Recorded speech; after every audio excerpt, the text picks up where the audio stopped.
An 86-year-old woman in Yishun says she's been living in fear, not because of crime, but because of something happening right outside her flat.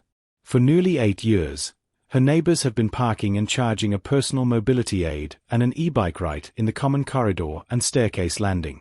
What began as a safety concern has now turned into a full-blown neighborhood dispute that's raising questions about fire safety, community responsibility, and how far people can go when using shared spaces in HDB estates.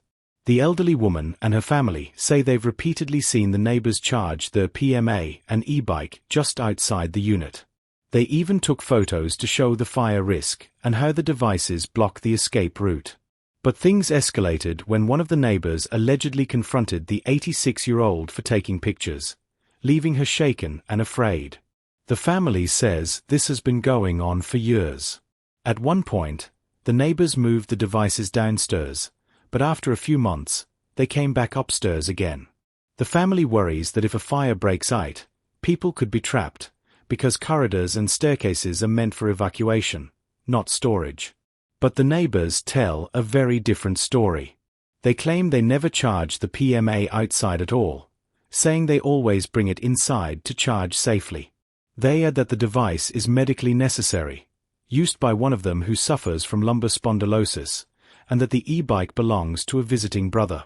They insist they're careful, using only original batteries, and never leaving anything plugged in along the corridor. Still, the Nee Soon Town Council confirmed they've received complaints about this household. They've reminded the residents not to charge or store such items in common areas, warning that it's a fire risk and blocks emergency exits. According to the council, the family agreed to comply. But even then, the tension between both sides doesn't seem to be cooling down.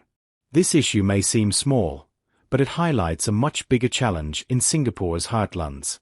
As more people use electric mobility aids and e-bikes, questions arise about where to charge them safely, especially in older HDB blocks with limited space. For elderly or disabled residents who genuinely depend on these devices, convenience and safety can collide in uncomfortable ways.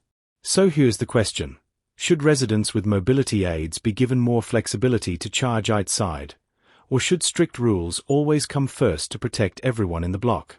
As Singapore's aging population grows, these clashes between personal needs and community safety might only become more common. And perhaps, it's time for clearer national guidelines, before another corridor dispute sparks a bigger fire, literally or not. If you found this story insightful, hit like, share, and subscribe to 2230, where we bring you real stories that matter to Singaporeans.